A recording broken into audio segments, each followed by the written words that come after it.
She also has an extraordinary background. In addition to being the chief economist, she's also worked, she's been on a number of news programs, financial news programs. She's a regular speaker there. You may have seen her on, say, Fox News, CNBC, and things like that. But she had many assignments at the U.S. Department of State. She served as the Assistant Secretary of Commerce and represented the United States to the International Monetary Fund. These are all positions that require appointment or confirmation by Congress. But Dr. Krosby also has a lot of the Washington connection and the greater global financial systems connection within her expertise. With that being said, I'm just going to do a couple of housekeeping things for anyone that's new here. If you have questions, please send them through. Some of you have given me questions in advance. Great, we're going to get them answered today. But if any additional questions come up as she speaks, please send them through, and I'm happy to ask them and make sure that all of your questions are answered for those of you that are listening today. And I know that the time is not always easy for everyone. It is in the middle of a workday. Gone are the pandemic days when hundreds of us could hang out and talk in the middle of the day. But you will get your questions answered. We will get this information to you. After Dr. Krosby's done, I will also do a brief update on the economy. That will be roughly the second half of this hour presentation. So without further ado, I'm going to go off camera here for a little bit, and I'm going to hand it over to Dr. Krosby. Thank you for listening. Thanks so much. And thank you, Kristina. Thank you, Sequoia, for inviting us here today. We so appreciate it. And I'll just say this, when I left the government, we served overseas for nearly 15 years. I went to work in finance, and I got a job. I was so happy. But how about this? This shows you how smart I am. I actually got paid less money my first job working at a big, well-known investment bank in London. And I thought, gee, I'm supposed to earn more money. But here's the point. I was able to essentially apprentice to the top traders that I have ever worked for in my entire life. Did they have PhDs? Were they doctors? No, they weren't. But they understood markets more than all the PhDs together. And then when I was transferred to New York, the same exact experience, only thank goodness, I started earning a little bit more money than I did in the government. But the point is that when you come in from that angle, what it does is it gives you an appreciation for the following, and that is this. The S&P 500, which is the big index that we follow, more so than we do with the Dow actually, is not the same as the GDP, which is gross domestic product, which looks at the economy. But guess what? The GDP looks backwards. When we get an upgrade with the GDP, which we're going to do actually this week, but it's about, not this quarter that we're in, it's about at the end of last year. We're all looking ahead now. That's what the S&P 500 does. The market actually gets the news first, and the market looks ahead. And the market has an uncanny ability to see what is ahead, even if the economic data, which always is looking back, is not as favorable to, say, the market's perception, and vice versa. Sometimes the market gets a little bit depressed, whereas the economic data, looking back, is actually very strong. This is why it's important that we make the distinction between the market and the economy. So let's push into that.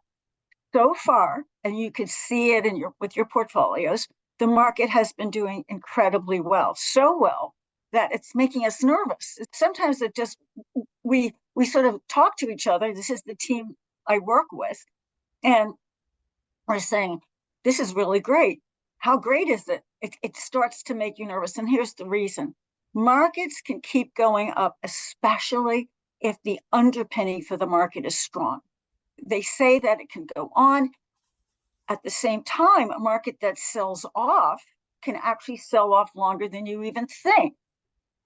But when a market is going up, you always, at the back of your mind is, okay, what could happen to have this market take a breather, to have this market just rest, to have this market consolidate, which, by the way, is considered to be healthy, normal, and then sets the stage for another leg up. Typically, historically, when you've had a very strong year, as we did last year, the next year tends to be actually quite strong. maybe not as strong as the year before, but certainly in positive territory, absent some shock that nobody expects. That said, the leadership of the market, what's leading the market, all of those sectors belong to what we call the growth part of the economy. Looking ahead, it's much more optimistic than when the market says things are not that good and we have to go to all the things that we need rather than the things that we want. What do we have? We have the semiconductors. Those are the chips that are in everything. They've been leading the market higher. It doesn't mean they don't have down days. There are days that they do, but overall, they have been leading the market higher. They are a picture of and a reflection of global demand. And I know this because they are in everything. They are in missiles, right? In all of the systems that we have in this country and actually elsewhere, other countries, militaries. They are in vehicles, as everybody knows. Even if you don't have a hybrid and you don't have a self-driving vehicle, they are there. In fact, I actually for Christmas got a toothbrush that actually talked to me. That's those chips. And trust me, I did not want that. I threw it out. I don't want my toothbrush talking to me, but they are everywhere. And that's why they're a picture of demand. They are a picture of growth. They were doing very well. And we also had regular technology names helping the market. We had industrials, which are really important because they represent growth. They represent, in our case, when we look at it, quite a lot of building, infrastructure spending. And we also have in this picture, we've got consumer discretionary, which is really things that we want as opposed to things that we need. And last but not least in this category, and this is one that I like because it may sound old-fashioned, it may be old, but I believe in it, the transports. I want to see the transports involved in a market that's looking ahead. And we have seen the transports picking up steam and joining these other sectors that are clearly defined by growth. That's the good news. Also, this is also some of the groups that are adding to the market right now and helping underpin the market. We have energy names that have been a beneficiary of what we call seasonality, meaning the market looks ahead and it says that you're going to see driving picking up at some point. And even though prices are higher at the filling station, and on the West Coast, it's much higher than here in Virginia, folks are going to be using their vehicles. And we've seen a lot of mergers and acquisitions in that space. That's also been helping, even at the margin. Overall, when we look at the economic data, this is what we have. We have an economy that is slowing down. It doesn't mean it's not strong. It doesn't mean it's not resilient. It certainly is.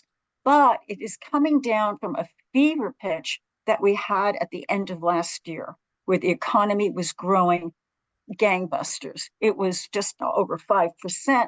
And now, in the months that we're in now, we have to go January, February, March, we're almost finished with the first quarter of the year. It may come in the 2% range. Now, a lot of folks may say, oh my gosh, Quincy, that sounds awful. But the fact is, it's just a bit of a slowdown. It's not selling off. It's not an economy that's stalling. It's just slowing down. And sometimes that happens in the first quarter, January, February, March. And the reason is the consumer. We represent 70% of the economy. That's right. 70% of our multi-trillion dollar economy comes from consumer spending. And what happens is that after the holiday season, we tend to just sort of slow down our spending. Although, and I find this pretty fascinating, we've been buying vehicles, despite how expensive they are, despite the fact that interest rates are higher. If we buy it on credit, you're going to be paying more. There was a pickup in vehicle buying in the month of February, and that's going to show up in the data.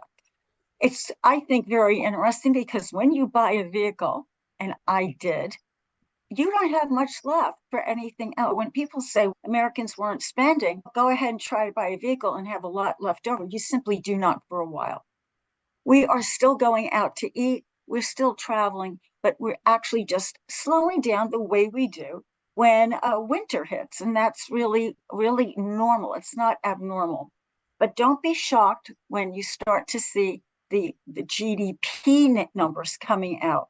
And you'll see headlines, oh my gosh, the US is slowing down too much. No, it is normal.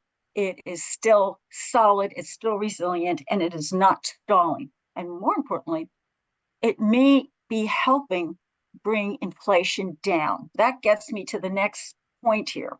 One of the things that the market has been very focused on is whether or not the Federal Reserve begins to cut rates. There are a number of scenarios that will enable the Fed to cut rates. The one that is the most preferable for the economy and for the stock markets is this, that the economy kind of eases a bit, softens just a little bit, and then inflation, as a result, starts to come down, and kind of what we call sticky inflation that's been hard to unwind, that also starts to just come down a bit at a faster pace. The Fed's target is a 2% inflation.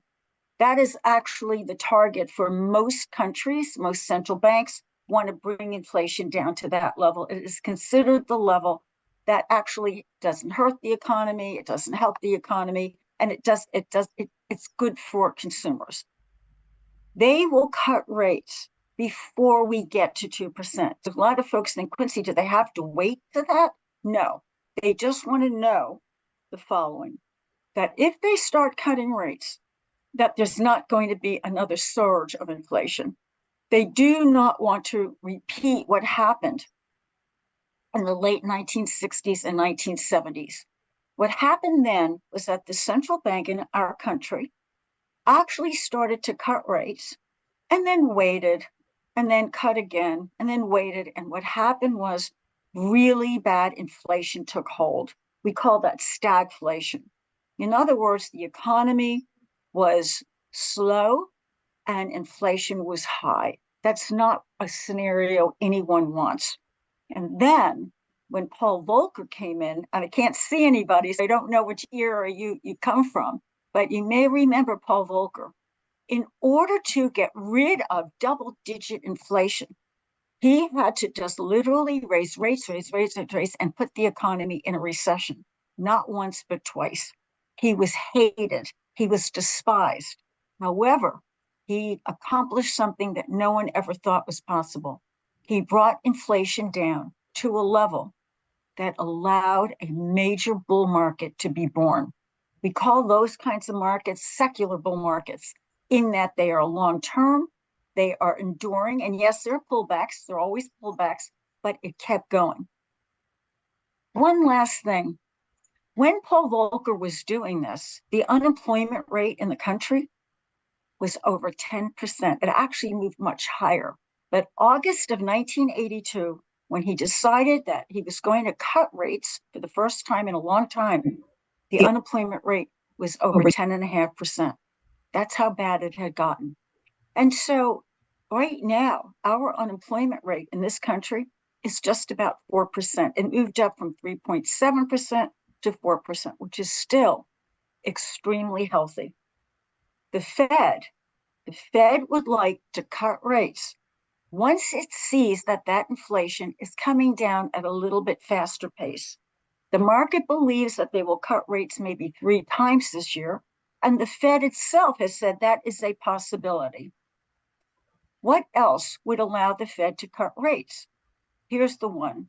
If for whatever reason the unemployment rate were to skyrocket, and history dictates that once unemployment starts rising at a faster pace, it continues. It tends to move very quickly. And this is what happens to the economy. Folks lose their jobs, and then personal income comes down. And guess what? 70% of the economy, us, the consumer, we get worried. We get concerned. Are we next? And we start to hold back our spending. And then if this goes on for a number of weeks and a number of months, a recession hits. So far, 4% unemployment is still very good. The economy is still in solid territory. And right now, there doesn't seem to be any sign that companies overall are actually gearing up for more unemployment. There has been, as I think anyone in California knows, technology companies have been laying people off. On the East Coast, it has been in financial services, but the broader economy has actually held up. And what we're hoping for is it continues to hold up and then allows the Fed to cut rates because the economy is in a stage and inflation is coming down and the economy is still solid but not overheating. That is the perfect scenario. But keep in mind the following, that if, and this is a big if the unemployment rate skyrockets and does so quickly, the Fed will come in and they will start cutting rates because the Fed has two mandates from Congress. One is the inflation mandate to make sure inflation is at a level that provides what they call price stability, meaning you don't even think about it anymore because it's pretty stable. And the other mandate is to create an environment of sustainable economic growth. That's the jobs mandate, that the economy is strong enough to produce jobs for people.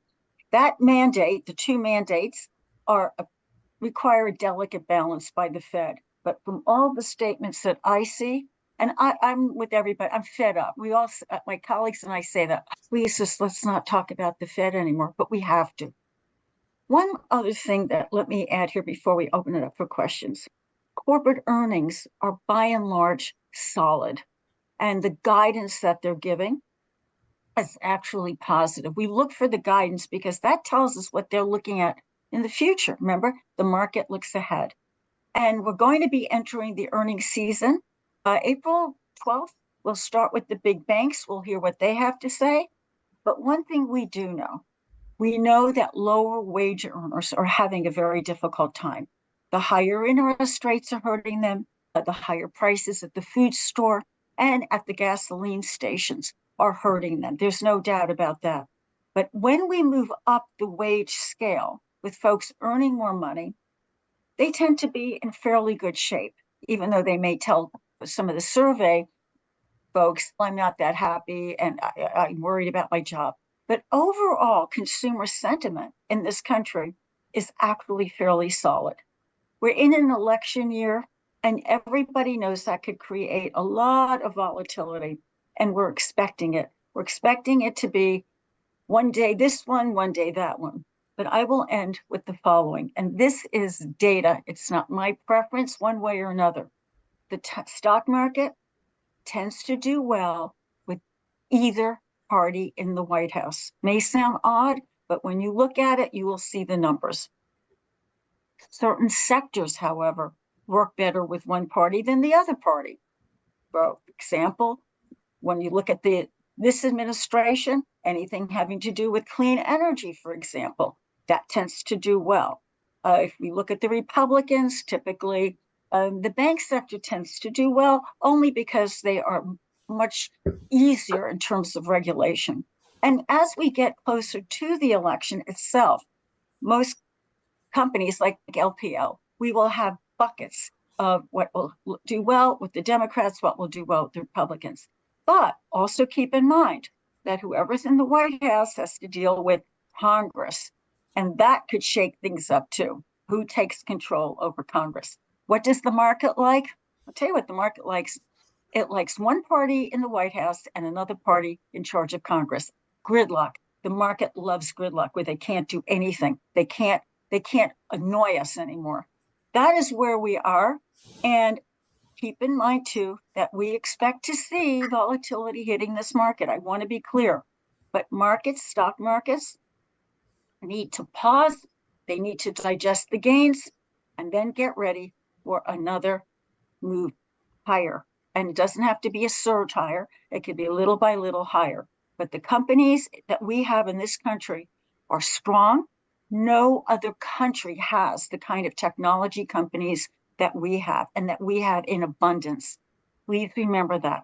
We are the innovators. We are the entrepreneurs. And even though I worked in global markets, and I could talk about that forever, I never bet against the United States of America. But thank you very, very much, and open for questions. Thank you. Wow. And I just want to assure all of our listeners that we did not plan that in advance, even though we talked about some of the same things. But thank you very much, Dr. Krosby, for your time and your overview of the economy. Got some questions here. The first one, I'm going to ask it. I know we have a regulatory constraint around this. Answer it however you feel comfortable, which was, this is not an investment question. This is more, what do you think about crypto ETFs? So we really do. We have handcuffs. You can't see it, but we've got handcuffs on us. So maybe I'll say one thing to anyone that's listening. This is not a recommendation to buy or sell or invest in any security. This is just simply an overview on what is a crypto ETF. Yes. What was approved in Washington was that you could have an ETF for it. The regulation changed, but it didn't say that we endorse the crypto ETFs. It just said that you can have an ETF that is crypto based. So a lot of folks thought, oh, see, Washington is approving it. No. Washington approved the vehicle by which you could buy that. Our view is, and I have to be really careful, folks, we understand that there are folks who love this, but one of the cautions that we have is that because it's a new area and because we've seen so many meltdowns in some of the big companies that are involved, they're new, and the folks working there don't necessarily follow the regulations, and then they get caught. It tends to bring down much of that market. We would be very careful in investing, as we are with every single thing that we do, but be exceptionally careful when you are investing there. That's what we have to say.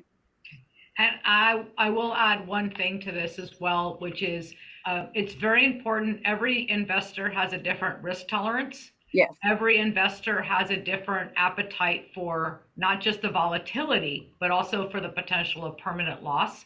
So if you're considering that, I would recommend strongly talking to somebody who doesn't have an agenda to recommend one type of investment or another and knows you and your individual situation. On an individual level, you could definitely speak with anyone on our team. We can talk about this at length. Our regulations do limit to what we can say in a public forum. But really it does depend on the individual investor. Next question is, and I'm just reading them as they come, Walmart, why is it doing so well? I'm assuming this means the stock, but go with it.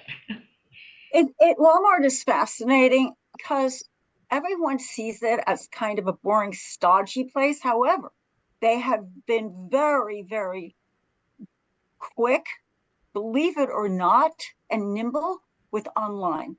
And so if you listen to their calls, when they do their earnings call, they will talk about that how the online business has been increasing.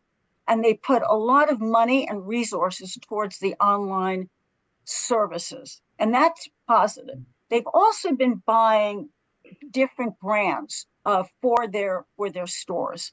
And that also has helped. Some of them are actually, believe it or not, show up in some of the really glamour magazines as things that very, very chic Vogue type readers would buy. And they give examples of it. And it actually, this kind of advertising actually works.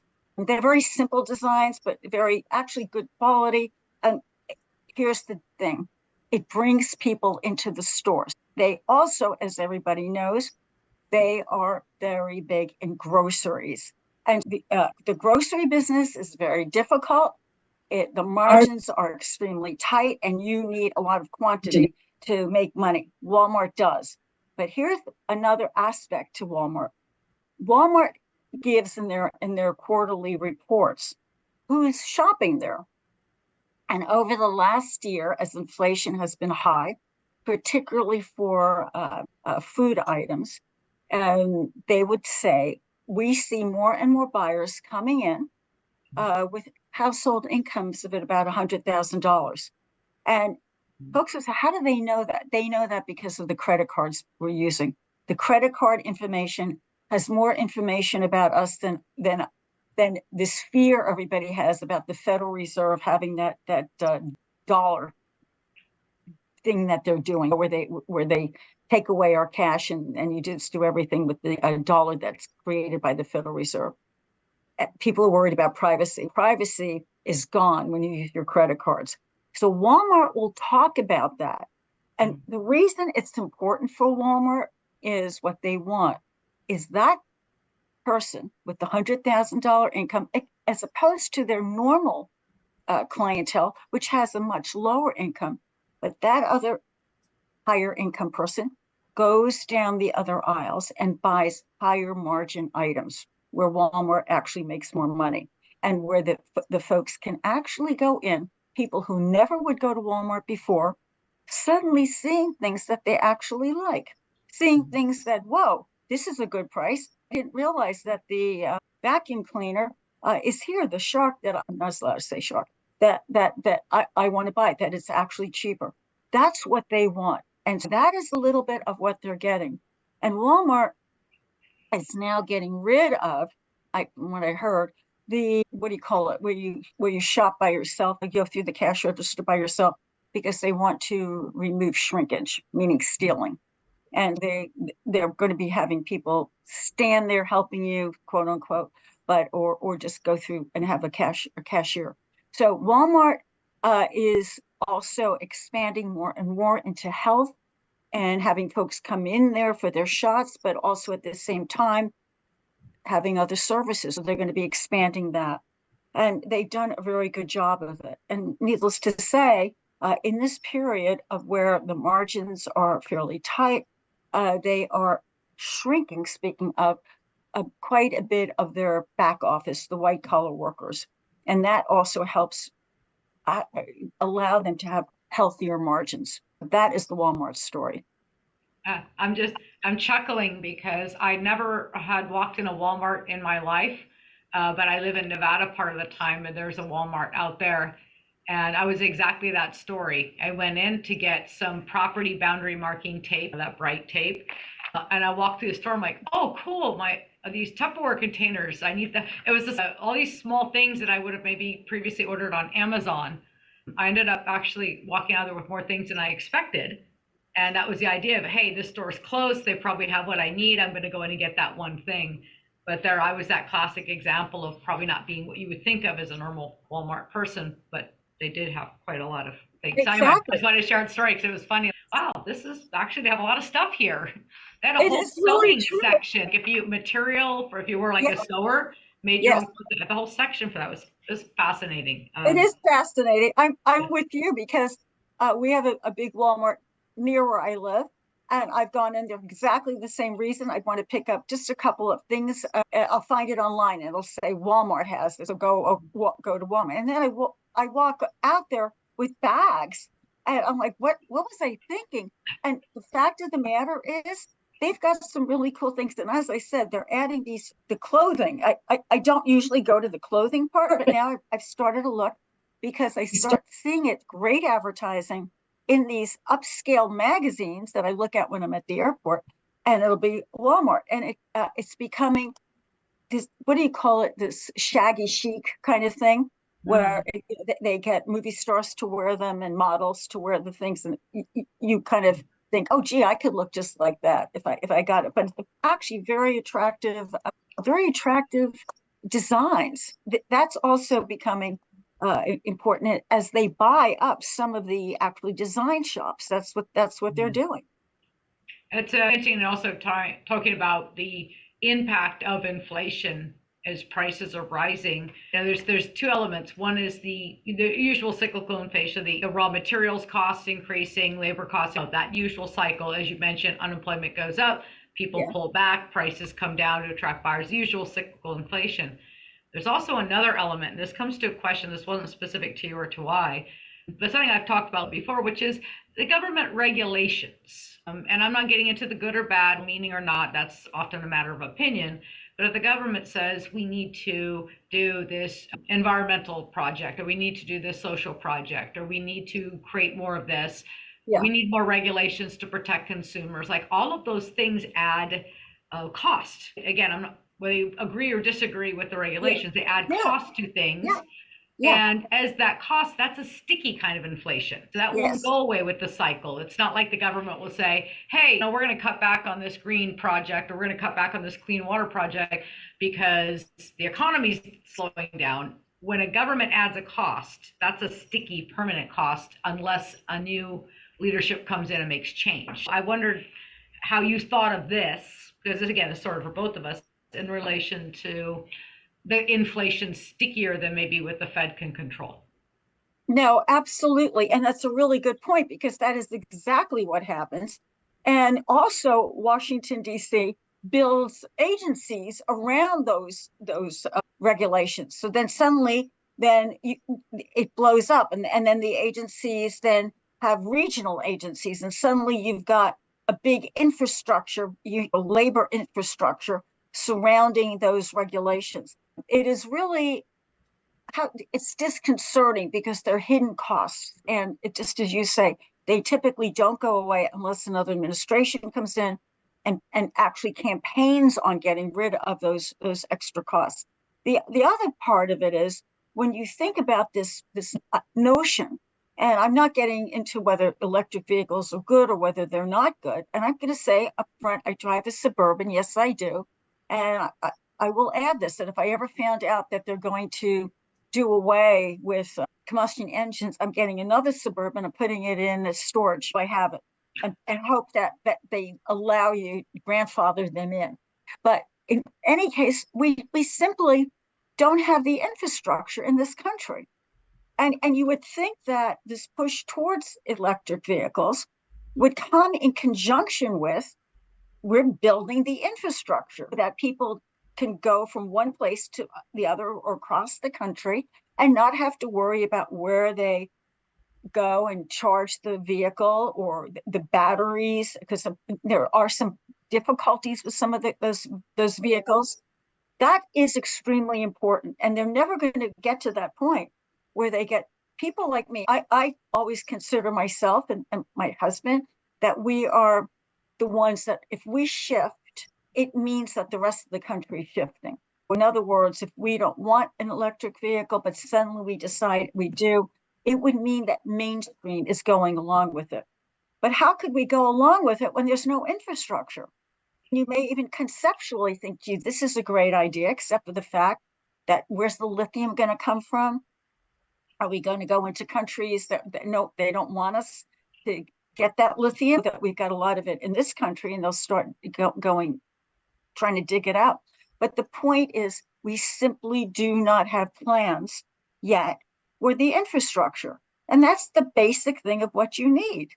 It just stands to reason. Why is anyone going to go and buy one if you can't charge it with a normal drive? And many of the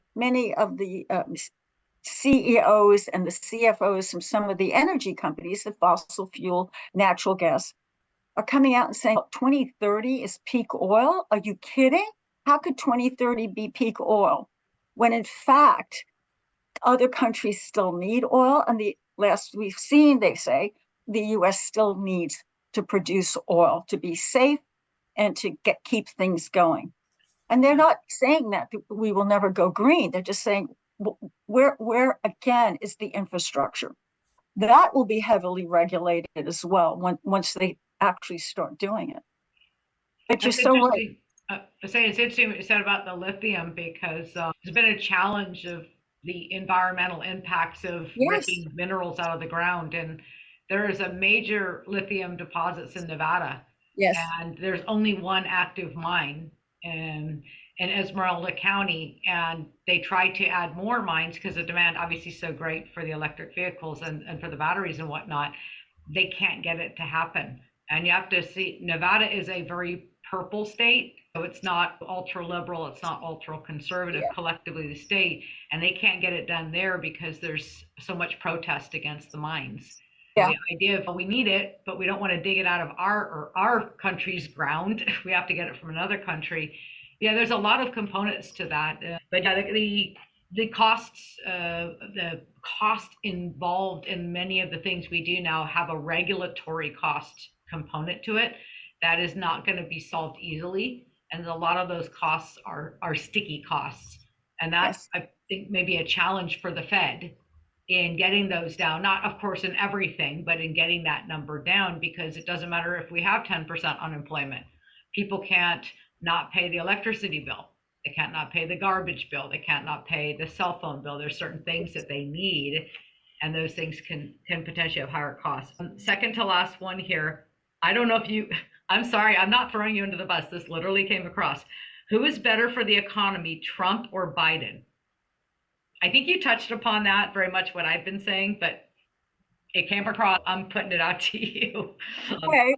You Well, can we probably answer it the same way. You really did kind of answer that, what you said earlier about that the markets don't care. But I didn't know if you want to talk any more about that subject or not. Well, the markets will figure it out. That's always the market's job. The market navigates what is. And remember, too, that the market doesn't like uncertainty. So finally, when we do get a president, get someone in the White House, that will be actually a relief for the market. Because again, you at least know who it is. You could navigate it. There are different aspects that each one brings. And if I'm somebody who likes to have government handouts and all kinds of things, I'm happy with the progressive Democrats. That would be the one that I want. And by the way, you are going to give me money. You're going to give me money for all kinds of things. I won't get into the money that they give out. I'm going to go and spend that. That's why I said, depending on who wins, we come up with the buckets, we come up with the sectors that will be beneficiaries. We don't get into good or bad because the spending will be the spending. That's how we look at it. Now, I do want to add, in an election year, one of the reasons that the incumbent typically has the advantage is they turn on the spigots or they prime the pumps. And in this environment, that is difficult for the Fed because all that does is it increases spending, and that is inflationary. And that's the worry that the Fed has actually, is that the Biden administration, if it weren't Biden, let's say it was a Republican in there, they do the same thing. I just want to make sure that I get that in there. And not just because I don't want you to hate me, it's just that it happens to be the case. This case, it is the Democrats. They will prime that pump. They will prime it, and they want you to love them when you go to the polls. Now, here's something that is interesting about what I just said.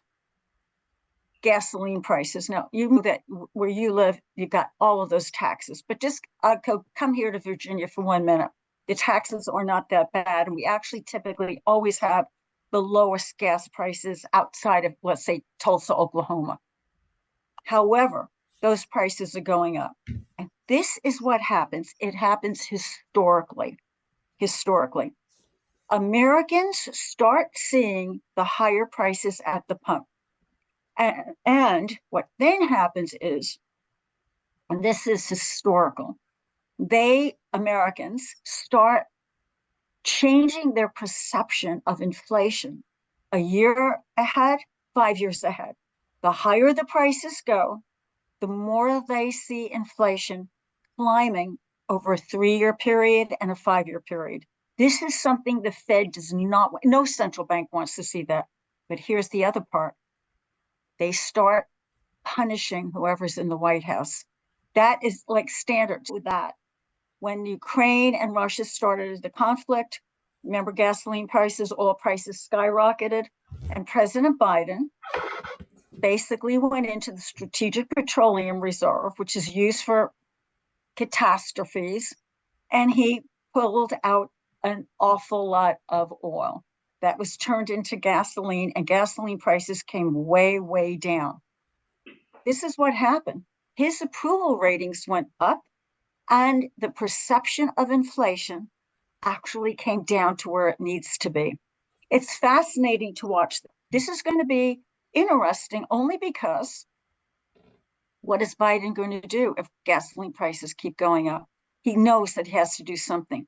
And the issue here is keep your eye on West Texas Intermediate crude. That is the benchmark for American crude oil. The reason I say this is that if there's going to be an escalation of the war in the Middle East, now I'm talking about the Middle East, and it moves towards Iran, which is the oil producing region, not where Israel is or Gaza. They don't produce oil there. But if it does widen, if the war widens, what is going to happen is that price of oil is going to skyrocket. It's not going to inch higher. It's not going to edge higher. It is going to surge higher. So far, it has been contained. The other thing, and this you may find interesting about this whole thing, who in the White House, Ukraine has been extremely successful in using drones to attack Russian refineries. They just did it the other day, another one. Why are they doing that? Because they want to cut the money that Russia gets from that oil, and that's funding their military campaign. The White House is lobbying Ukraine, and I use that word lobbying with quotation marks because they're basically telling Ukraine, cut it out, because guess what? It's pushing up the price of oil. This is where it gets politics and the market. What is going to happen, though, who's better, if I'm a corporation, there's a tax that is going to be discussed at the end of 2025. I want to see the Republicans in if I'm a corporation. That's really the way it works. If I'm just a regular person and I don't make that much money, I may want to see the Democrats because I may get more handouts. Either way, it'll put more money into the corporation or into people's pockets from the Democrats. You notice also about Biden, he has been going around and cutting the debt from student loans. That makes him very popular. And remember, it could be a Republican doing it. Just remember that it's who's in the White House. But what he also understands is those who have not had their debt brought down or even eliminated may want to see him come back in office and hope that he does it for them.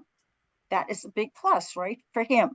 And the other part is they then have more money in their pocket at the end of the month because they're not going to pay a school loan, and they will spend that money and be part of the 70% of the U.S. economy that creates the gross domestic product. It's very interesting, but I do want to make it clear, depending on where you are, you want a Republican or you want a Democrat. If you're completely, I want clean energy, I want this and I want that, then I want a Democrat. If I'm business oriented, I want the Republicans. That's the way it usually runs. Well, thank you and very interesting, with your observation, again, your experience and your background in the world of Washington and kind of what's happening behind the scenes. It's always interesting that oftentimes with our busy lives, when a lot of people consume media, they get like a headline or they get a text or a message, news feed. They get a little overview of something, and it's designed specifically to give you exactly what you're supposed to think about that subject. And oftentimes it's taken completely out of context. There's no basis in the reality of what was actually said or what actually happened. But now that we're hit with so much news from so many different sources, it can make it sometimes difficult to say what is real and what is not. I have to have this answer be a little shorter because I promised I'd say a couple things, but this is actually going to put a little bit tied to this, which is the question came across is what's going to happen with Social Security in the next decade, or what's going to happen with Social Security next decade question. I think just a quick overview on what's going on. I'm going to talk a little bit about that in next month's webinar. So just you're here, tell us. If I had to make this, first of all, no politician is going to come out and say, I want to cut it. They're not going to win. Even if it makes sense, you're not going to win. However, there is a move afoot to do something that was done before, and that is to raise the retirement age. That was not, remember, with the retirement age now, people died They weren't even alive to get Social Security. So over the years, that age has gone up as Americans have lived longer. My thinking is that that may be one where they can get away with it without looking as if they're killing one of the most important parts of retirement for the average American, which is Social Security, is perhaps raise the age just a little. And as I said, it's been done before a number of times as we have lived longer. Now, folks who are in the construction industry, so on, they don't want it because their bodies actually get worn out much, much sooner than sitting at this desk where I am today, although this is bad too. But the point is, you get the point. It will help accumulate more money. Last but not least, and no one wants to hear this, but I'm just going to say it because the government, Republicans and Democrats do talk about it, even though they probably don't want us to hear them talk about it. You've heard none other than Jerome Powell talk about it. And keep in mind, he's head of the Federal Reserve and he's a Republican. But in his speeches lately, he will talk about how immigration is helping the economy. Now, sometimes he doesn't get into it. Like, he doesn't say, well, because you get your house painted for less money if you hire a new immigrant. He doesn't talk about that. But what we do know is this, that those immigrants who come in legally, who have jobs, do contribute to Social Security. They contribute to the Social Security fund. And that's the concern, that the fund itself is running out of money. And because of all of the baby boomers who can deciding to retire, who want that Social Security, it is going to be drained out much more quickly. And then you've got folks who don't even believe they'll ever have Social Security. But there's no way that people will be able to retire. For most Americans, if they don't have a financial advisor, if they don't have some sort of other income, they're going to need Social Security. And that is one, we call it the third rail of politics. Touch the third rail, you know what happens. Thank you for that overview. I'm very heartened with the fact that there are working groups in Congress that are talking about combinations of solutions to make this work. You know, we often hear about all the craziness in Washington, again, off the news, but there are a lot of cooler heads. There are a lot of people working together to find solutions, and they may need to raise the amount of income that Social Security taxes are collected on. They may need to extend retirement age. This is more for the younger generations. I don't believe anyone's talking about those 50 years old and north of that. So I just didn't want to create a panic situation here with that. And this is not unique to the United States. Europe has a much bigger problem. Their demographics are even more turned aside, where they and they had an even harder time. France raised the retirement age, proposed raising the retirement age just a little bit, and there were riots in the street and fires and destruction and kind of more US-based protests sort of level of just with that small move. So this is really, the raising of retirement age is really for younger generations to plan and prepare well in advance, just as been done in the past. I was born in 1969. For people who were born in 1960 and before, they get to retire earlier than I do by a year. And it may, again, change in the future. But I just wanted to put out there that there are talks in Washington about cutting some of the waste in the program where it's not well managed, and they can cut back on some of these expenses, the frauds that are happening in certain parts of some of these programs. And they're also talking about having more money paid into the system. The comment about immigration is key. Immigrants that come to the United States and work are definitely putting money into the system at a time when we have this 10,000 people a day turning 65 and retiring, keeps that balance within the program and helps create that solvency as well. So people coming and working makes a difference. The domestic population is just not hitting replacement rate. We are just not having enough babies. That is an issue. I'll save that for later on, but that question continuously comes up because it is getting to the point of a lot of stress on the program. But the highest probability is that cooler heads will prevail. Changes will happen to the program, but they're necessary changes. I think there's a significant portion of the United States that depends on Social Security as their sole source of income and retirement. Sole source. That program cannot be disturbed for those people. There's also talk too is that there is a certain level of wealth and income when you really just don't need it. And not a lot of people, but it does exist. And does that change? And you'll see this clearly not a group that doesn't need it and is wealthy necessarily, but the school teachers, right? That pay into the pension program, but the Windfall Act prevents them from also dipping into Social Security. So there are potential solutions there as well. I really wanted to thank you. You stayed longer than I thought you would be able to. Thank you. Thank this you. afternoon for you on your time. And I will do a couple of wrap-up items. You're welcome to stay or, again, step out if you need to. For anyone that is, again, listening to or listening to this later, if you have additional questions, Dr. Krosby has been kind enough that I can send them by email and get you answers. And so just in case you do watch this later, I would love to know more about this or that or the next thing. I will definitely get those answers for you. And again, a tremendous thank you for taking that time out of your afternoon to spend with us. Thank you. I'm happy to know you go to Walmart, and I'll think of you. I had that till only, it was never a thing. I didn't like Walmart. There's simply not one near me where I live in California. Yeah, it was just a matter of it's not being in my sphere of where I go. I spent a ridiculous amount of my money at Costco because I don't like to shop. So cool, I got toilet paper for months. It was just that experiment where I actually didn't know what Walmart was. I thought it was like a Kmart. And, well, I know what you mean. It's only because this one came here and it's not that far from where I live, and that was it. I'm like, what? But that, as you said, you did touch upon one other important point is the data that these places have and what they're seeking to do and what they learn about people spending there is really fascinating. How much information they get from you. They don't have your name, but they know your net worth, your credit score, your location. You swipe that card, there's no secrets. Exactly. It's shocking, and you listen to them when they do the earnings report, and it's astounding. I thank you so very much, and thank your guests on the show. I can't see anybody, but I think those are great questions. Really appreciate it, and thank you for inviting us. You're welcome. Have a wonderful afternoon. Thank you so much. Be good. All right. Bye. All right, everyone.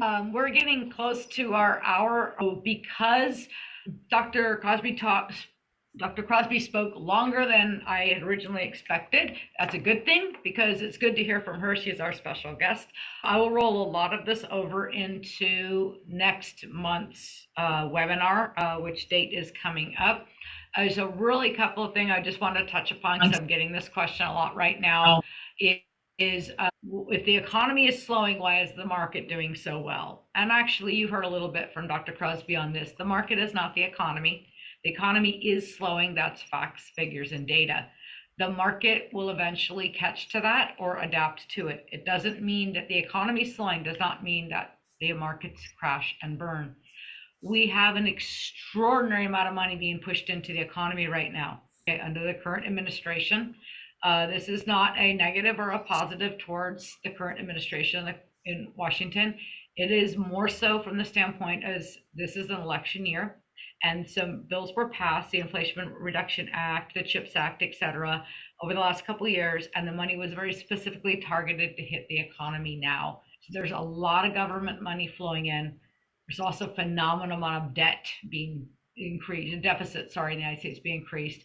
That, again, I will bring forth to another webinar, but I want to touch upon that is that as long as the government can print it and squish it into the economy and they get elected, this can continue, but the results will be significant later this decade. I'll talk about that later, but that was just a high level. How to navigate this and navigate what's coming is really, really, really important. It is something definitely that should be done on an individual level rather than a broad level. It's very easy sometimes to say, this is how things are now. How long is it going to continue out of fear or out of happiness? But planning is really, really important. We are just now coming to the end of tax season, which is a very busy time for us as well. Quick reminder about tax planning services, tax financial plan, tax strategy. You get your tax return, you're a client of Sequoia's, bring it to us. We'll do an analysis to see if there's anything that can be done to potentially reduce your taxes in the future. This is forward-looking strategy. This is a complement to either you doing your own taxes or your CPA doing taxes. Is help to see what we can do this year to potentially reduce them next year. Not a client of Sequoia's, the service is available to you as well. Just reach out to us. Just wanted to make sure that you knew about that. So if you're writing those checks and you're thinking, is there anything I can do? It's a good thing to definitely take advantage of those services of ours. Final thing I'll say, kind of in wrapping this up, is we do focus a lot on these monthly webinars on the economy because there's a lot of interest in it. This comes from the initial ones that we started doing back during the pandemic. But the economy in itself is something that's happening, and you have little control over that. What there is a lot of control over is how you navigate and how you plan. And there are many ways to create that very clear path. So this is happening. What do I do about it? So it creates a situation where you're not in fear of what may happen or what is happening, and you're not overly confident about what could happen or is happening, that there's a balance. You start to disconnect from it matters who's in the White House for the economy and all of the other ancillary things that come out of our conversations with others as well as the media. The financial planning element is really, really, really key to this, as it helps connect your finances, your financial decision making to your life. And there are many different ways of doing this and understanding it. And I bring up the importance of that as the economy is just one element. How you navigate the economy is everything. All of this is tied to what is your best, highest, and most meaningful purpose in life. Whether you have this grand, audacious goal, or it is just yourself individually enjoying and experiencing life, sucking the marrow out of life, as they say. Whatever that may be, tying all this together can set that aside, but running in the background with a really good team paying attention to it so that you can live your best life in the moment. So just wanted to bring that into what the purpose is behind what we are doing for you and for our communities transcends all of the economic data.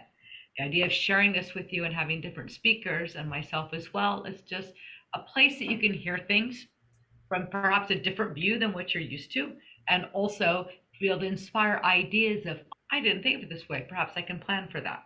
Putting a little bit more control into a situation that sometimes feels completely out of control.